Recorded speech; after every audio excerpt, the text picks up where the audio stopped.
all I can say is that is how you do a mid-season finale. Hey guys, it's Kevin again, and this is going to be finally, I have been waiting for this. We had to wait a week for this, and I'm so happy I can finally review this. And this is going to be my review for the mid-season finale of the originals, Season 2, Episode 9, The Map of Moments. And this episode, oh my god, this episode was amazing. This was maybe the best episode of the originals of all time. It was extremely insane. So much shit went down this episode. We had a huge death that I did not see coming. We had a huge twist, definitely. A lot of things changed this episode, and it really sets up for an awesome second half of the season that I can already tell is going to be really awesome, and I can't wait to see what ends up happening in the second half of the season, because this episode was just amazing. I loved everything that was going on. And the thing about this episode is it really played with my emotions a lot, definitely. Because the first half of this episode was actually very lighthearted and very fun to watch. And let's just get to it. So, this was also the Christmas episode. And my god, Christmas has never felt more creepy. Really, this was a creepy Christmas episode. Basically, it's Christmas in New Orleans in 1914. A doll head is on an iron fence post.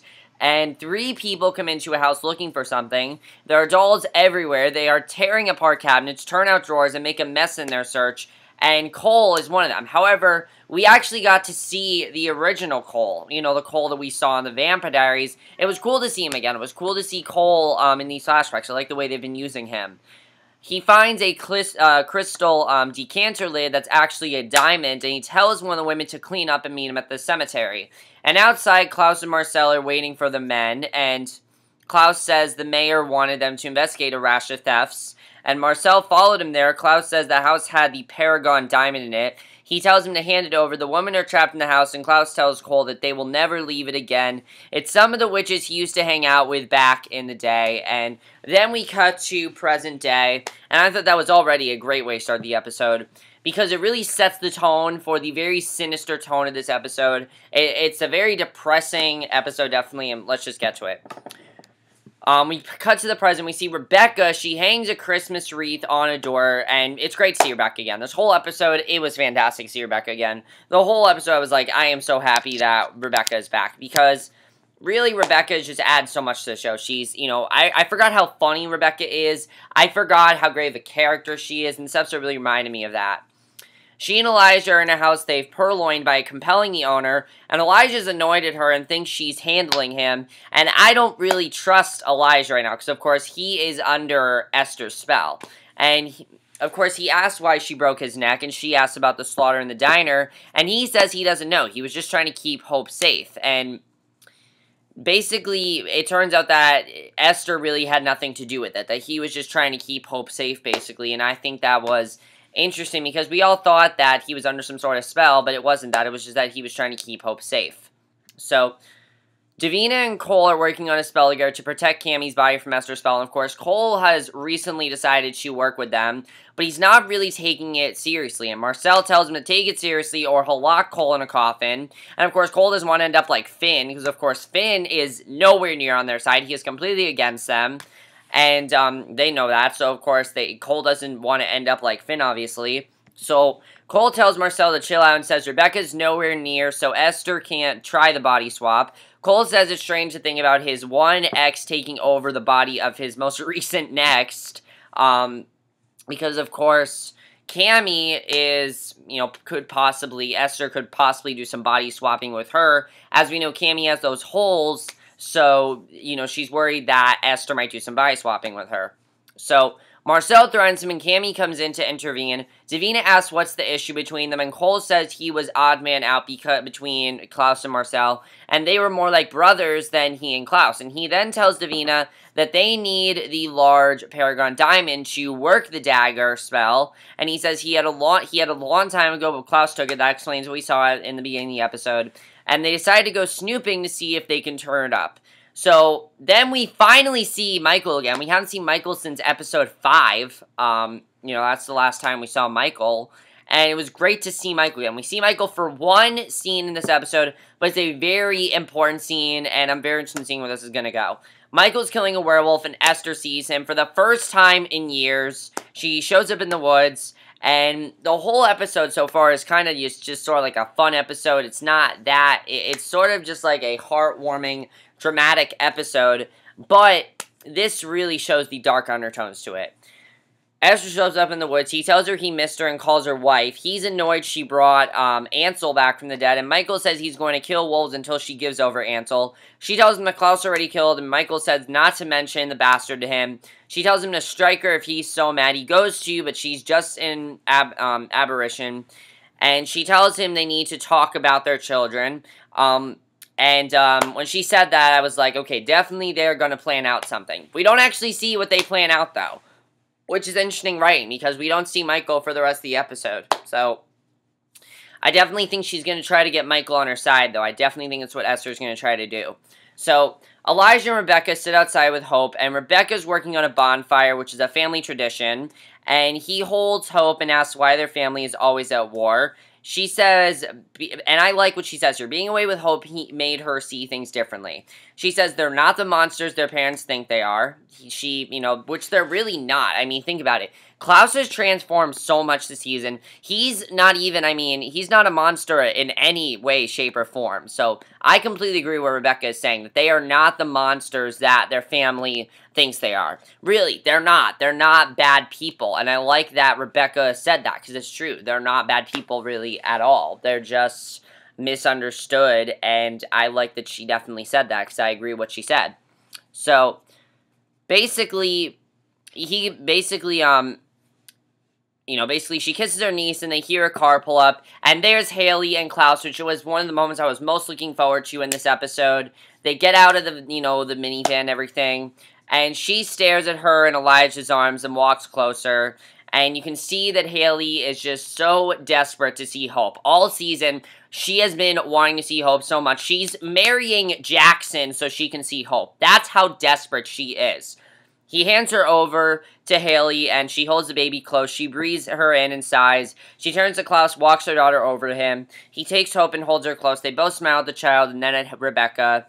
The baby's, cooing and everything, and Klaus kisses her. They look very happy and at peace for once, which was interesting to see. I like that this scene was a very, fun scene, was a very calm scene. They're very happy to see their baby. I mean, think about it. They have been wanting to see their baby for a very long time, and now they can finally see her, and it's kind of like seeing their baby kind of makes them feel like the whole world's at peace, and I definitely really enjoyed that. I thought that was definitely very well done, in my opinion. I thought that was, definitely really good. That kind of made them feel like, the world was safe, when they know it's not, but just for a second, they took a second and pretended the world was actually safe. So, then we see Klaus tells them about the curse of the firstborn, their sister Freya, who, of course, as I said, I think is a last-minute result for what Esther's going to do with her plan here. And Elijah says it's what Finn told him. Elijah says that Aunt Dahlia is long dead, and Haley asked like Esther. And Klaus tells Rebekah there is enough wood on the bonfire. She wants to do what they did as kids and write down their wishes for each other and burn them for luck. They used to do that as kids. And Klaus says no. Haley says yes, so that's it. They're going to do it. And I like that Haley sort of was overpowering Klaus in this episode. I thought that was definitely very funny. There's a scene a little bit later that I'll talk about that's very funny because of that. So Marcel finds Cami, and Cami is a complete wreck right now because she's enjoying her final hours. He tells her not to think about it. She says she could be gone in a few hours and wants to talk to Finn. And Marcel tells her no, she's so worried that she's gonna die. She's so worried about that. So Cami says he needs to stop trying to control her right before she loses everything. She wants Finn out to try and get him to stop his mom. And you can definitely see that. I like that Marcel is trying to protect her. I mean, they dated, so he truly does care about her, and I like seeing that, definitely. Even though I don't really like Marcel and Cami together, I do like that he is trying to protect her. I definitely enjoy that. So, Klaus says he can't write anything down because he's holding his daughter. Haley's nagging him, and then he says he's going to be I love the line he says. He says, she's going to be a bullying wife. He writes down a note that says he wishes she would tell Elijah she's marrying her werewolf boyfriend, and then he dodged a bullet. She tears up the paper. She doesn't want Elijah to know. And, I mean, it was really funny. It was a really funny scene to watch. I definitely enjoyed that. So, Cami then tells Marcel to let her talk to Finn alone. He finally agrees, and they pull Finn out. They sit him down. He's weak, and he's not looking good. Cami hands Finn a grilled cheese sandwich, and Finn tells her that her compassion will be her fatal downfall. He says he won't be blinded by her beauty or tempted by her empathy, and he tells her that her morality is a moving target since she was banging Marcel. Well, you know, she was having sex with Marcel while half in love with Klaus, and I kind of agree with what he's saying there. It does make sense, but he tells her his morality isn't movable and says he believes in good and evil. He says he's trying to help her, and then he rants about ridding New Orleans of all vampires and says he won't show mercy to her or anyone that stands in his way. She's had enough of it, basically. She stomps out, tells Marcel to lock Finn back up. She doesn't want to hear his bullshit. She doesn't want to listen to him right now. I mean, she's already concerned about dying. She doesn't want to hear what he has to say at this point. So she keeps on walking, and I thought that was pretty awesome when that happened. I thought that was a pretty awesome scene, in my opinion. So Elijah thinks about all the people he's killed with his hands. And, I mean, he killed a lot of people. Think about it. I mean, think about all those flashbacks that he had. He's kind of thinking back to that. And, you know, especially what happened with Tatia. Rebekah comes out then and hands him a cloth to wipe his hands. She asks him what he's seeing, and he says things he's done, images of who he was. He said it's a lovely gift for their mother to try and get him to take her deal and start over a new life as a mortal. He says he can have a child, and she reminds him about the first child curse, but he says in a new body, he wouldn't be of Mikeal's sin blood. So I was kind of wondering if Elijah was possibly going to give his soul over, you know, basically give his soul over to Esther. I wasn't sure if that's, I thought that's kind of where we were heading here. So Elijah's wondering if they can get Esther to leave them alone if she gets a majority of her children, and says she already has Cole and Finn, so she just needs one more. And I was thinking, you know, that he's basically talking about, you know, himself. So Davina finds an old foe, the Mikealsons, and asks Cole if that was him. And I like, again, as usual, I like the chemistry between Davina and Cole in this episode. It seems pretty genuine at this point, and we really see that they are starting to get closer and closer. So it could be dangerous for Davina, but now that Cole is on their side, I don't feel Davina has anything to fear, especially because she's working with Klaus and all them now. I don't think she has anything to worry about. So she asked him about Rebekah, and he says she was always Klaus's and Elijah's girl, but did him a solid back in 1914. And we see a flashback to this. We basically see him rifting through Klaus's things, and in telling her Klaus took something from him, he says he's almost perfected a dagger that would work on Klaus, so they could put him in a box for a while and buy them some peace and get her time with Marcel, and she helps him with that. And I thought that was very interesting to see that she actually did help him with something, especially because it seems like they all hate Cole. They all have this big hatred against Cole, and it was cool to kind of see Rebekah do something for him, so I definitely enjoyed that. So then we go back to the present, and Rebekah finds a Polaroid and makes Klaus snap a selfie of them, as she calls it, with the baby. And Klaus says they'll have to burn the photo, and he tells Rebekah his wish is that it doesn't have to be like this. You know, she says she wishes it could be like this. He says they can't risk the photo falling into the wrong hands, and it was sad that they have to burn it, but they have to. So Haley takes it, looks at it, tosses it into the bonfire. They all watch it go up in flames because, you know, Esther can't find out that Hope is alive. She just can't, because as we know, if she finds out Hope is alive, she will kill Hope, as we know. So definitely she can't find out about that. So Rebekah says she doesn't want to let this slip away from them. She says she is going to take Esther's deal and will take their mother down with her. And Elijah tells her no. And I was wondering if she was actually going to go through with it. And Haley's feeding her daughter while the others are talking. And Rebekah says that their mother will be distracted during the spell on her, and they can kill her. And she says to use Cole and Davina to keep her from body jumping. They're going to, you know, basically create some sort of distraction. She tells Elijah he was ready to do this himself. She says they may be able to stop the spell before she body jumps. And she says she's willing to lose her immortality. And I love seeing this with Rebekah. I mean, she has been back for 2 episodes, and she already has done so much on this show. It was such a great return. One of the best ideas they have made is to bring Rebekah back, because it really shows how giving Rebekah is. If you remember, the whole reason she left town was because she was causing drama. That's why she left town. She left town because she realizes that she was causing drama, and she really was just annoying them.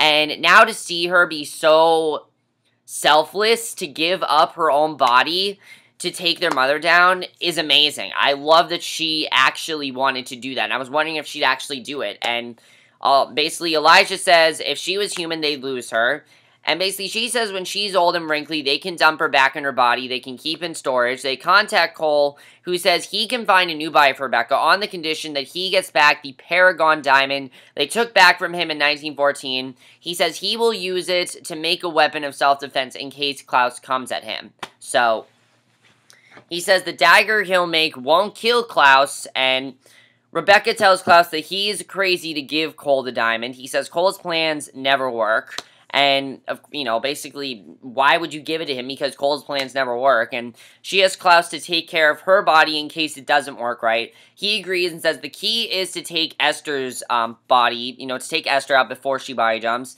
She says it must be Christmas if the two of them are on the same team. They drive back to New Orleans, and I love seeing the bonding between the two of them. That's one of the things I love seeing in this episode, is really, this whole season pretty much has really been about the importance of family, and this episode really showed that. So Haley and Elijah look over a sleeping Hope. She offers to tell him her bonfire wish, and this scene was amazing. I love this. I loved it because we have not had many Elijah moments this season. We have had some, but not a lot. So it was great to see this again. She says she figured out a way to release her wolves from the witches. She says they can control their turning without the rings, and then Hope could return with them. But she says there's a catch. She tells him straight out that she has to marry Jackson, and she says the mystical ceremony of alpha bonding, and I honestly thought this was going to trigger something, like he was going to go off on her. And she tells Elijah they haven't been close recently, but wants him to know she doesn't love Jackson, but can't be involved with him anymore if she marries Jackson. So it was really great to see her say that she, you know, is not in love with Jackson. And Elijah grabs her, kisses her hard, and he tells her to marry Jackson. And I understand why he told her. I mean, she's doing this so she can get Hope, you know, get full custody of Hope and basically get Hope to return. Because that's what she wants. She wants Hope to return. Of course, it's not safe what they're doing, because if Esther finds out Hope's alive, she will probably kill her. But this has been her mission all season. What has been her mission? To get her baby back. So, of course, she wants to try to get her back and everything. And, basically, he says the only way Hope can return is if he unfees the vamps and witches, and she unfees the wolves. He tells her to do what she needs to bring her daughter home. He says this is his wish for Haley. She looks at him, they kiss again. He lifts her against the wall. They end up having sex, and I freaked out. I literally freaked out. I love Haley and Elijah together. I have wanted them together since day one. I honestly feel that they're going to get together now. I know that, you know, I don't think Haley is going to go through this marriage, but she's going to date Elijah. She's going to do what she can. Her and Elijah are definitely getting closer. They just had sex, so they can't just avoid that. They can't pretend like that didn't happen, obviously. So, obviously, I think they are going to get closer, and they are going to be together. They're going to, you know, be together behind Jackson's back, even though, and of course, the only reason she's marrying Jackson is so she can get to Hope. So I thought that was a very well done scene, and definitely one of my favorite scenes of the episode. Very surprising as well. I wasn't expecting to see them get together so quickly. So Cole comes back and says he found a body for Rebekah to replace Cami, and I was wondering who the body was. We don't find out until a little bit later. And Cole says his mother is a vindictive woman, but he says he also needs his mother's hourglass. He says he needs the white oak stake to get back into the Lycee. He says bring it is the only way she'll trust him. He says she won't use it to kill Klaus. She wants to turn him. Of course, we've known this. She doesn't want to kill Klaus. She wants to turn him into a full-time werewolf because she doesn't like vampires. So Marcel says the deal is off, but Klaus tells Marcel to back down. And Klaus asks Cole for his word that he won't hurt the family. And I like that he made him keep that promise because Cole was kind of acting very sketchy here. He wasn't taking it too seriously. He wasn't acting like he was really interested in it. It only seemed like he was doing this for Davina. But no, we can see that he says he swears in the family. And Klaus agrees to get him the stake. You can definitely see that Cole is serious here. So he heads to Lycee with a stake. He says he wooed and won Davina. And him and Davina, you know, it seems like they're together now. So she says she was worried when she didn't hear from me. He asked where Finn is, and she says she thinks he's fallen to the enemy. And Esther says she has a plan to deal with that while she searches for Rebekah. And he says, speak of the devil, and the devil will come. And Esther turns very surprised that Rebekah's there. She says she heard she's offering a deal, and Davina gets ready on their end to block Esther from body jumping. This was an awesome plan here. I mean, their whole plan was just genius. Basically, their plan is for Davina, while taking her out, Esther's making tea. Rebekah says she can't talk about giving up her immortality over tea and asks about red wine. Of course, the plan is for this not to go well, for Esther to basically, for them to take down Esther. That's their plan. So, Rebekah is basically creating a distraction here. So, she asks about their sales pitch, and Esther says she doesn't need to give her one. She says that Rebekah is the only one of her children capable of joining his happiest among humans. And Cole asks Esther when she thinks he's happiest, and she says when you're doing as you're told. And Esther tells Rebekah she's ready to free her, and it makes sense why Esther said that, because Cole's gone against her. He hasn't done a single thing that Esther has told him to do since, episode 3. He hasn't done a single thing. He's basically done sort of things that she wanted him to do, but not the way, she never even asked him to fall in love with Davina, so he basically turned against her, and I like that she said that, because it's true. So Esther tells Rebekah she's ready to free her from her curse. Rebekah says she's trying a lot choosing to be human. Esther says the choice is a handful of years, having what she wants, of 1,000 years not ever having it. Rebekah says it's the end of an era and agrees. Esther says, let us begin, turns her hourglass. Cole does some magic, then links that hourglass to the one Davina has. Esther, as it takes, says she has to destroy her vampire body. Rebekah says to stop the spell, but Esther says the spell is already locked in. And was the moment she turned the hourglass. Rebekah tells her she gave birth to that body and can't destroy it. And Esther says it's just flesh. And Klaus is there and tells her right away, stop the spell. Cole says to Klaus he didn't know. And Esther says it's impossible to stop it. Klaus says to take himself instead. And I was surprised that Klaus went that far. But Esther says she can't because she made a deal with Mikeal. And I'm definitely interested in seeing what that deal is. I think that deal is for him to, basically kill Klaus. That's their plan. Of course, he said leave Nick Klaus to me. So, obviously, his plan is to kill Klaus. That's what he wants to do. So she says when Finn and Cole went missing, she needed an ally, and all he wanted was the right to kill Klaus. So Esther says she's already chosen another body, and Klaus stabs her. Davina starts chanting. Rebekah has a little seizure and collapses, and Klaus grabs her. The hourglass explodes, and Marcel asks Davina if it worked, and she says she has no idea if it worked. And I myself am like, what the fuck just happened? Did that work? Did it not work for them? What ended up happening? So Elijah brings Rebekah back to their home. Marcel sees that Finn has broken out of the coffin. Cami's also knocked out, so I honestly was wondering if Cami was going to die because they kept foreshadowing it. And Marcel tells them someone busted Finn out. Klaus says it was likely Mikeal who did it because, of course, Mikeal probably is trying to get Finn to turn against Klaus. That's obviously what he's probably trying to do. So Cami wakes and looks around. She's okay. She laughs and says it's still her. And I was surprised that Cami was okay. I was surprised with what ended up happening because Marcel sits by Rebekah. Klaus says he couldn't stop the spell. And Marcel asks if Esther's dead. Klaus says they took extra precautions and Esther is exactly where she needs to be. And she's not dead. So Davina and Cole walk. He tells her about back in 1914 some more. And Rebekah, though, Rebekah, it seems, is gone. It doesn't seem like she's coming back. It seems like she's dead. And I was surprised that they brought Rebekah back for 2 episodes and then they killed her off. Now, it makes sense why Claire Holt wanted to come back. Because they probably told her about this. And she probably thought it was a good ending to her character. Because I honestly thought this was going to be the ending to her character. It really seemed like they were building it up that way. The episode heavily focused on Rebekah. So I definitely felt it was going to. But we'll talk about what ended up happening. So Davina and Cole walk, and he tells her about back in 1914 some more. We see Rebekah talking to a witch, and she tells her to give up on Cole. She says she can do better. They're at a Christmas party, and Klaus makes a toast and invites everyone to burn a wish for their luck in their holiday bonfire. He then speaks of treachery and toasts Rebekah. Cole tries to run out, but Elijah stops and yanks his jacket off. Klaus apologizes for the drama, says every Michelson party has some drama. He daggers his brother, and now Cole tells Davina that he had to get a little revenge on Rebekah for ratting him out to Klaus back then. He says he didn't prepare the body for Rebekah. He says he did. He tells Davina that Klaus punishes witch friends as well. He says Klaus created a prison of that house, and I like that he told her all this because she needed to know this stuff, definitely. He says Klaus created a prison at that house we saw earlier, and he's confined many of Cole's witches there over the year. Cole says he wouldn't hurt his own sister, though. He says he has sent her to that cottage. He says with Rebekah missing, Klaus will be preoccupied and they can focus on the dagger.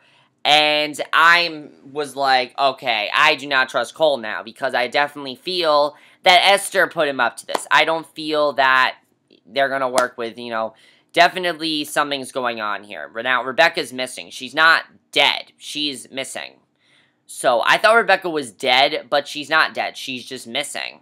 So, of course, Cole found her that body. So, I myself am like, okay, what is Cole's plan here? Basically, Klaus is going to think she's dead, so he's going to try to avenge her death and basically, focus on the whole Esther thing, and they're going to focus on the dagger. So, she makes him promise Rebekah's safe. He does. He also tells her he made a wish for her tonight. He tells her close her eyes and then he kisses her. She pulls him back down for another kiss, and I honestly think this is not going to work out for them. I think this is definitely going to destroy Davina. I really feel like it's going to. I don't think Davina should be working with him anymore. He clearly has his own agenda. He's clearly turned against all of them, and it's not going to end well, because Davina just worked with them, and it seemed like she was going to work with them now, but now she's going to work with Cole. I understand Davina's a teenage girl. She's in love, but how stupid can you be? Like, seriously, why would you work with Cole? Cole has, like, the worst plan ever. His plans never work, and this is not going to either. We know this. So, basically, we then see Esther wakes and sees Klaus there, and this scene was amazing. I love this scene. She asks what he's done. He tells her she sold him to Mikeal like a butcher sells meat. He says he's done as he was taught. He's made her a vampire. She says no, and that it's not impossible. I love that he did that. I love that Klaus made her a vampire. The one thing that Esther hates, she is, and I love that. She totally deserves it. And he tells her that is it. He says he and Rebekah were ahead of her. And we see Rebekah bite her finger, dripping into her mother's wine. This was their plan. She bit her finger. She dripped it into her mother's wine glass. And he tells her when he killed her, she died with vampire blood in her system. So she is transitioning. This means she's lost all her witch power. She's no longer a witch. He tells her she can be either what she hates most in the world, or she can be dead. So either way, it's her choice, and says that's more than she's ever given, that's more than she has ever given them. And, I love that. I think that was just awesome. I love that she is now a vampire, and she hates vampires. So I loved seeing that. This is definitely not over, though. We're going to have to see what happens with that. And we then see what I thought was going to be the end of the episode. We've seen Rebekah's body in a nice coffin. Marcel, Klaus, and Cole stand around her. Cole hands Klaus back the white oak stake and says a promise is a promise. But of course, Klaus cannot trust Cole right now. And then the end of the episode is huge. I mean, this end, it was an amazing way to end the episode. Rebekah wakes in a cottage in someone else's body. We have no idea who it is. It's this random girl who wakes up. And they had, and by the way, I love the Christmas music playing in this episode. They had, like, silver bells playing. They had, some really great Christmas music. They were really creepy. And they had silver bells playing in the scene. And then it just cut off once we got to Rebekah in the cottage, because then it, like, got really weird. She's staring in the mirror at her new form. They hear screams and cackles. She has no idea what's going on. She had no idea this was going to happen, because she didn't plan on this happening. So she goes to investigate, finds the front doors are locked. She beats on them, calls out. She's like, I'm Rebekah Mikeal, let me out. But there's no one outside to answer her. The house is sealed up for good, and the episode ends. And oh my god, guys, January is going to be amazing. I loved what this episode did. It really changed everything, because now Cole has turned against Klaus. Klaus has no idea that Cole is not on his side anymore. He has no idea what Cole's plan is, and I love every minute of it. Now, I have tons and tons of questions here. What is going to happen with Rebekah? It looks like Rebekah is going to meet up with Esther. It looks like that definitely is going to happen. Esther is going to have to make a choice now. Does she want to be a vampire, or does she just want, or are they just going to kill her? I mean, she needs to decide what she wants to do. Of course, he gave her that choice. So, the choice, of course, was that, does she want to, hate what she is, be what she hates most in the world, or she can be dead. I mean, either way, it's a terrible thing for her, but she really does deserve it. So, I definitely think that for a few episodes she's going to be a vampire, and I definitely feel by the end of the season she'll be dead. I don't think it's going to go on. This is definitely going to go on for the rest of the season, which I'm happy about. Also, what is Mikeal's plan? Do you think that Mikeal possibly put Cole up to this? I could definitely see him doing that. I definitely don't think Cole came up with this plan all on his own. I don't think he did. I think that either Mikeal or Esther put him up to this. It kind of makes sense what Esther said to him, and especially now that Esther's working with Mikeal, I'm very interested in seeing what's going to happen here. We saw a clip of Mikeal talking to Finn and Cole about turning against Klaus, so I'm pretty sure that's what's going on there. He's probably going to ask Davina too as well, because Davina's the whole thing that got him back in the first place. So Davina, though, this is not going to end well for her. Okay, she cannot work with Cole anymore. He's not doing the right thing. She can't work with him. He's going to turn against her. He doesn't give a shit about her anymore. He only wants, and I really don't feel he cares about her anymore. I really don't think he does. So that's going to be interesting to see, definitely.